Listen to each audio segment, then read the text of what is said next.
Hi hello నమస్తే బాగున్నారా మీతో ఒక విషయం షేర్ చేసుకుందామని చెప్పేసి నేను నవ్వుతున్నాను, కానీ లోపల చాలా బాధ ఉంది. అదేంటి అంటే రైతులు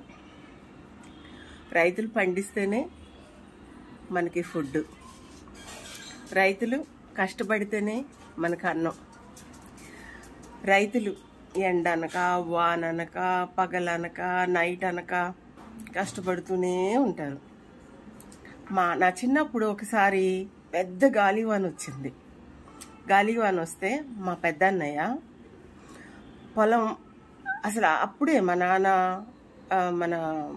అదే కోత కోసి అక్కడ దాన్ని ఏమంటారంటే ఒడ్డు పొలంలో ఉన్నాయన్నమాట. పొలంలో ఉంటే అప్పుడు సడన్గా వర్షం మొదలైంది. మా నాన్నగారు పొలం ఆ ఒడ్డు పైన కొంచెం ఆ గడ్డి ఉంటుంది కదా, మనం గేదెలకి వేస్తాం వరిగడ్డి, ఆ వరిగడ్డి పైన కప్పేశారు. అది పెద్ద వర్షం. అక్కడ ఒడ్డు కళ్ళంలో మా నాన్నగారు పడ్డ కష్టానికి ఫలితం అది. మా నాన్నగారు కూడా రైతే. అప్పుడు మా పెద్దన్నయ్య ఆ జోరు వర్షం, ఆ వర్షంలోనే ఎవరికీ చెప్పకుండా వెళ్ళిపోయి అక్కడ తార్పాలు తీసుకుని కప్పుతుంటే ఒక్కడ కదా అర్ధరాత్రి జోరు వర్షం. ఆ తార్పాలు కప్పుతూ మా అన్నయ్య ఏడ్చేస్తున్నాడంట. మా నాన్న పడ్డ సంవత్సరం కష్టం ఇది తడిసిపోతుంది అని చెప్పేసి ఏడుస్తూ తనకు తోసినంత వరకు ఆ రోజు ఆ నైటు ఆ వర్షంలో చేశాడనమాట. మార్నింగు మా నాన్నగారు, మా అమ్మగారు, నేను, మా అన్నయ్యలు, మా బాబాయిలు అందరం అక్కడికి పొలం వెళ్ళాం అన్నమాట. మార్నింగ్ వెళ్ళేసరికి ఒడ్డు చాలా తడిసిపోతే ఏడుపు. అప్పుడు నాకు కూడా ఏడుపు వచ్చింది. నేను కూడా ఏడుస్తూ కప్పాను అనమాట. అది ఆ రోజు గుర్తులు ఇవి. అంటే మరి రైతు ఎంత కష్టపడితే ఈ రోజున మనకు అన్నం పెడుతున్నాడు. మరి అలాంటి రైతు ఈ రోజున కష్టాల్లో ఆపదలో ఉన్నాడు. రామచంద్ర యాదవ్ గారు వాళ్ళకి సపోర్ట్గా నిలబడి సముద్రంలోంచి ముళ్ళల్లోంచి కాళ్ళకి చెప్పులు లేకుండా ముళ్ళల్లోంచి పోలీసులకి దొరకకుండా చాలా కష్టపడి ఎర్ర టెండలో 2 గంటలు పోలీస్ ఆఫీసర్తో చెప్పులు లేకుండా కాళ్ళకి 2 గంటలు వాళ్ళతో వాదన చేసి ధర్నా కూర్చుంటే కలెక్టర్ గారు హామీ ఇచ్చి ధర్నాను ముగింపు చేశారు. కానీ ఏం జరిగింది అక్కడ? కలెక్టర్ గారు హామీ ఇచ్చారు, కానీ ఏమీ లేదు. రైతుల మీద మార్నింగ్ కల్లా 2 డేస్ కల్లా 17 మంది రైతుల మీద కేసులు. రామచంద్ర యాదవ్ గారితో పాటు రామచంద్ర యాదవ్ గారి మీద ఎన్ని కేసులు ఉన్నాయో తెలుసా? అంటే ఒక బీసీ నాయకుడి మీద ఎన్ని కేసులా? చరిత్రలో ఎక్కడన్నా ఉందా? ఒక రెడ్డిల మీద కానీ, ఒక కమ్ము నాయకుల మీద కానీ, ఒక రెడ్డి నాయకుల మీద కానీ కేసులు ఉన్నాయా? ఇన్ని కేసులు. కానీ రామచంద్ర ఒక బీసీ నాయకుడి మీద అన్ని కేసులు. అంటే బీసీలని ఎక్కడ వదిలేస్తే ముందుకు వెళ్ళిపోతారనని బీసీలని అణగదొక్కేసి కాళ్ళ రాచేస్తున్నారు. అంటే ఈ రోజున ఒక బీసీ నోరుగల బీసీ మాట్లాడుతుంటే ఆ బీసీని లాగేస్తున్నారు, ఎంతో కొంత ఆశ చూపించేస్తున్నారు. అక్కడితో బీసీ వాదాన్ని పొడుకోబెట్టేస్తున్నారు. ఇంకా మిగిలిన 9 మంది ఆ బీసీ నాయకుడితో తిరిగిన 9 మంది అనాథలైపోతున్నారు. మళ్ళీ కష్టపడి మళ్ళీ ఇంకొక బీసీ నాయకుడిని రెడీ చేసుకుంటున్నారు. మళ్ళీ ఆ బీసీ నాయకుడిని లాగేస్తున్నారు. అంటే వాళ్ళ ఉద్దేశం ఏంటి? మనం ముందుకెళ్ళకూడదు. చూసారా ఎన్ని కుట్రలు, ఎన్ని కుశింత్రాలు. ఈ రోజున రామచంద్ర యాదవ్ గారి మీద జరిగేవి కూడా అవే. ఇప్పుడు ఈ రోజున రైతులు ఒకటి గుర్తుపెట్టుకోండి, ఇది కారేడులో జరుగుతున్న రైతు సమస్య ఒకటే కాదు, రేపు మీ దాకా రావచ్చు. అప్పుడు ఎవరి బాధ, హ్యాపీనెస్ అన్నది ఒకటి కాదంట అందరిది, బాధ అంటే అందరిది ఒకటే. అలాగే ఈ రోజున ప్రతి రైతు మాట్లాడాలి, ప్రతి రైతు పోరాటం చేయాలి. మీలో ఉన్న రక్తం రైతు రక్తం కాదా? మీలో ఉన్న పౌరుషం అంటే రైతుల్లో కూడా ఏరుబాటుతనం ఉందా? రైతుల్లో కూడా స్వార్థం ఉందా? రైతుల్లో కూడా కలుపుకొట్టుతనం లేదా? ఎందుకని మీరు ప్రశ్నించలేకపోతున్నారు? అంటే కారేడు రైతులకు వచ్చిన కష్టం కారేడు రైతులు మాత్రమే తీర్చుకోవాలా? మిగిలిన ఊళ్ళల్లో ఉన్న రైతులు ఇది వాళ్ళ సమస్య కాదా? దీని గురించి వాళ్ళు మాట్లాడరా? అంటే రామచంద్ర యాదవ్ గారు మాత్రమే మాట్లాడాలా? ఎందుకని రామచంద్ర యాదవ్ గారికి మనం ఏమన్నా దోసి పెట్టామా? లేదు కదా. మన కోసం వచ్చారు, మన కోసం సపోర్ట్ చేస్తున్నారు, మన కోసం మాట్లాడుతున్నారు, మన కోసం పోరాటం చేస్తున్నారు. ఈ రోజున ఒక బీసీ నాయకుడికి ఎక్కడికన్నా కష్టం వస్తే పరిగెత్తుకుంటూ వెళ్తున్నాడు. ఇంతకుముందు మనకుందా? ఏదన్నా మనకు కష్టం వస్తే మనం ఎమ్మెల్యే దగ్గరకో ఎంపీ దగ్గరకో లేకపోతే ఎమ్మెల్యే చుట్టూ తిరిగే నాయకుల దగ్గరకో కాళ్ళో గడ్డమో పట్టుకుని మన సమస్య మనం సాల్వ్ చేసుకోవడానికి 100 సార్లు తిప్పుకునేవాళ్ళు. అది వాళ్ళకి ఇష్టమైతే చేసేవాళ్ళు, లేకపోతే పొద్దున్నరా సాయంత్రంరా, పొద్దున్నరా సాయంత్రంరా, రేపురా ఎల్లుండ్రా, మనకు సిరాకు పుట్టేసి మనకు అవస్థ వచ్చేసి ఇదేంట్రా బాబు ఎన్నిసార్లు తిరుగుతామని మనం మానేసి మన కర్మ ఇలా తగలడిపోయింది అనుకుని సరిపెట్టుకునేవాళ్ళం. కానీ ఇప్పుడు అలా కాదు. మనకు కష్టం వస్తే పరిగెత్తుకుంటూ వచ్చే నాయకుడు ఈ రోజున మనకున్నాడు. అది మనం మిస్ చేసుకోకూడదు. ఒకటి గుర్తుపెట్టుకోండి, సంఘాలు అని చెప్పేసి నేను ఒక పార్టీ పెడతాను, నువ్వు ఒక పార్టీ పెడతాను, నేను ఒక పార్టీ పెడతానని చెప్పేసి మాట్లాడే ప్రతి ఒక్కడు స్వార్థపరుడు, అవకాశవాది. నేను బల్ల గుద్ది చెప్తున్నా. అలా సంఘాల మీద సంఘాలు పెట్టి బీసీలను ఎడదీసుకుంటూ వెళ్ళేవాడు స్వార్థపరుడు. ఈ రోజున మనందరం ఏకమవుతే రాజ్యాధికారం ఎంతలోకి తెచ్చుకుంటాం? మన దగ్గర దమ్ము లేదా, ధైర్యం లేదా, నీతి లేదా, నిజాయితీ లేదా? వాడు గుర్తుపెట్టుకోండి, బీసీలో ఉన్న నిజాయితీ ఎవరి దగ్గర లేదు. మనం నిజాయితీకి పెట్టింది పేరు బీసీ.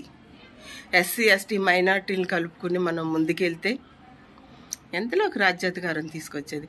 పేదవాళ్ళు అలోలక్షణ అంటూ బాధపడుతున్నారు. ఓటు వరకే వాళ్ళు కనిపిస్తారు. ఓట్లు ఎలక్షన్ అయిపోయిన తర్వాత వాళ్ళు కనిపించరు. చాలా పేదవాళ్ళు కనిపించరు, ఓట్ల కోసమే కనిపిస్తారు వాళ్ళు.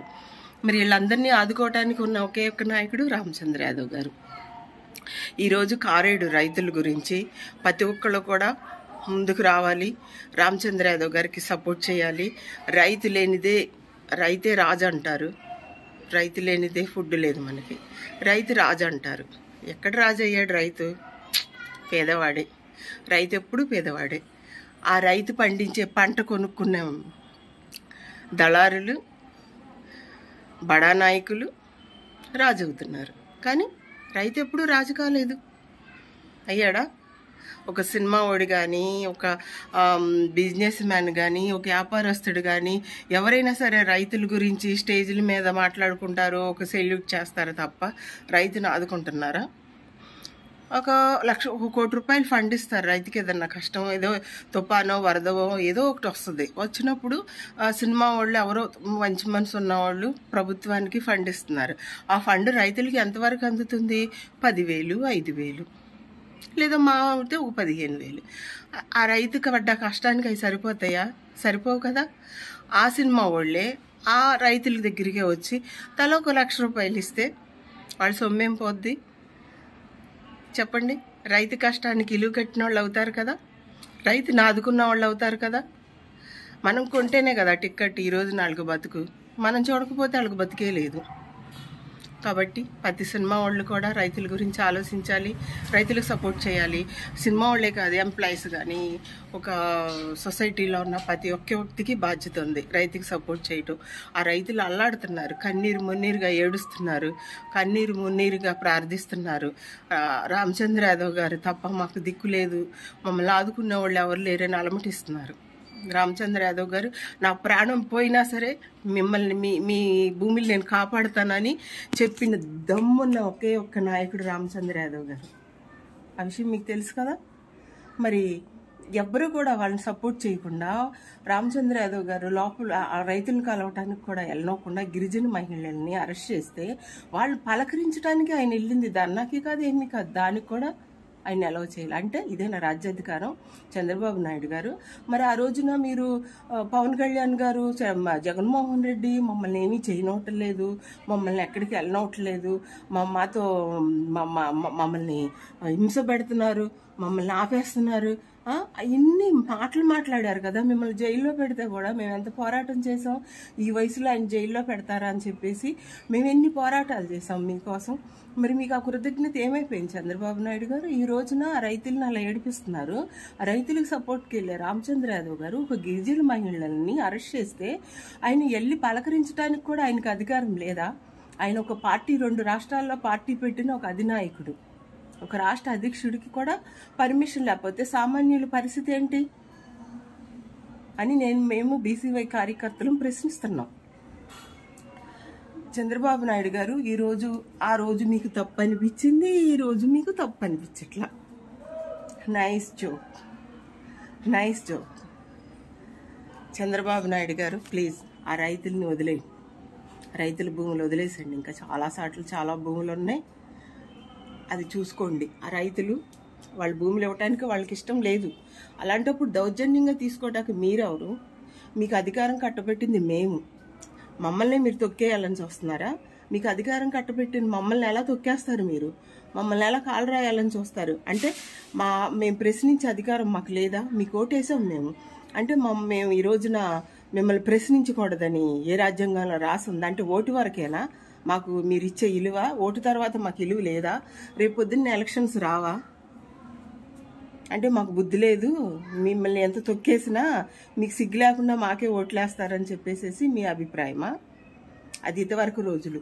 బీసీల్లో మార్పు వస్తుంది, బీసీలు మారుతున్నారు, బీసీలు మారుతున్నారు. త్వరలోనే అది మీకు అర్థం అవుద్ది చంద్రబాబు నాయుడు గారు, అర్థమవుతుంది. ప్లీజ్ కూటమి ప్రభుత్వం, పవన్ కళ్యాణ్ గారు మీరంతా కూడా ఒకసారి ఆలోచించి మంచి నిర్ణయం తీసుకుని రైతులకి న్యాయం చేస్తారని చెప్పేసి మేము కార్యకర్తలందరూ కోరుకుంటున్నాం. బీసీవై కార్యకర్తలు, బీసీలను కూడా ఇంకా రామచంద్ర యాదవ్ గారు అండదండలు ఉండగా రైతులు బాధపడొద్దు, భయపడొద్దు. అలాగే ప్రతి రైతు కూడా దీని గురించి స్పందించాలని, ఇది ఒక రైతు సమస్య, ఒక ఊరు రైతు సమస్య కాదు, అన్ని ఊర్లో రైతు సమస్య అని ప్రతి రైతు భావించి ఈ రైతులకు సపోర్ట్గా నిలబడి రేపు పొద్దున్న ప్రభుత్వం మాట వెనకపోతే మనం తీవ్రమైన ధర్నా చేసే పరిస్థితి వస్తుంది. అప్పుడు ప్రతి రైతు, ప్రతి పౌరుడు, ప్రతి స్టూడెంట్స్, ప్రతి బీసీ, ఎస్సీ, ఎస్టీ, మైనార్టీలు అందరూ కూడా దీన్ని పెద్ద పోరాటం చేసి ఆ రైతులకి న్యాయం చేయడానికి మీ ప్రతి ఒక్క సపోర్టు కావాలని చెప్పేసి మేమంతా కోరుకుంటున్నాం. నేను చాలా బాధతో నేను ఈ వీడియో చేస్తున్నాను. నా బాధను కూడా మీరు అర్థం చేసుకుని మన అందరం కూడా ఏకమయ్యి సావో రేవో తేల్చుకుని ఆ రైతులకు న్యాయం చేద్దామని చెప్పేసి నేను మనస్ఫూర్తిగా మిమ్మల్ని అందరినీ కోరుకుంటున్నాను. నేను మాట్లాడిన మాటల్లో మీకు ఏమైనా తప్పుగా భావిస్తే నన్ను క్షమించండి. నేను బాధ కొలిది మిమ్మల్ని నేను ప్రశ్నిస్తున్నాను. నాగమణి యాదవ్, బీసీవై నాయకురాలు. మీ అందరి ఆదరాభిమానాలు, రైతులకి అండదండలు మీ అందరికీ కావాలని చెప్పేసి రామచంద్ర యాదవ్ గారికి కూడా అడుగులు అడిగేస్తూ సపోర్ట్ చేస్తూ మనందరం ముందున్నామంటే ఆయన మనకి ఎంతవరకైనా వెళ్ళి రామచంద్ర యాదవ్ గారు పోరాడతారు. మనకి కానీ రైతులకు కానీ ఏ విషయంలో అయినా సరే మనకు న్యాయంగా నిలబడటానికి ఒకే ఒక్క నాయకుడు రామచంద్ర యాదవ్ గారు. మనం మిస్ చేసుకోవద్దు, ప్లీజ్ అర్థం చేసుకోండి. ఒక బీసీలందరూ కూడా మీకు ఒక విజ్ఞప్తి చేసుకుంటున్నాను, ఊరికొక మన సంఘాలు ఊరికొక ఇది వద్దు. అలా అయితే మనం ఎప్పటికీ ముందుకు వెళ్ళలేము. బీసీ వాదం త్వరలో నిద్రపోతుంది, దాన్ని లేపడం కష్టమైపోద్ది. మీరు ఒక 2000 మందిని, మొన్న ఎవరో ఒకళ్ళు 2000 మందితో సభ పెట్టారంట. అది ఎందుకు పెట్టారు, దేనికి పెట్టారు అనేది మీకు తెలుసు, మాకు తెలుసు, అందరికీ తెలుసు. అలాంటివి కాదు మీకు కావాల్సింది. ఇలా దమ్మున్న నాయకుడు వెనకాల నిలబడితే మీలో ఉన్న నిజాయితీ, మీలో ఉన్న సమయస్ఫూర్తి, మీలో ఉన్న దయాగుణం, మీలో ఉన్న పవరు, మొత్తం అన్నీ ఇలాంటి నాయకుడు వెనకాల ఉంటేనే మొత్తం బయటకు వస్తాయి. రామచంద్ర యాదవ్ గారు ఒక కోకునూరు వజ్రం లాంటివాడు. అలాంటి వజ్రం దొరకాలంటే ఎన్ని జన్మలెత్తినా దొరకదు. కాబట్టి ఈ జన్మకు మనకు దొరికింది కాబట్టి ఆ వజ్ర కాంతిల్లో మనం కూడా నడుద్దాం, అడుగులు అడిగేస్తాం. మనం ఆయన్ని సీఎం చేయడానికి మన ప్రయత్నం మనం చేద్దాం, సీఎంని చేసి తీరుదాం. ఈ రోజున ప్రస్తుతానికి రైతులను కాపాడదాం, రైతుల భూములు రైతులకు అప్పచెప్దాం. దాని అందరికీ మీ అందరూ సపోర్ట్గా ఉంటారని చెప్పేసి ఆశిస్తూ మీ అందరినీ మనస్ఫూర్తిగా రిక్వెస్ట్ చేస్తూ మీ సోదరి నాగమణి యాదవ్.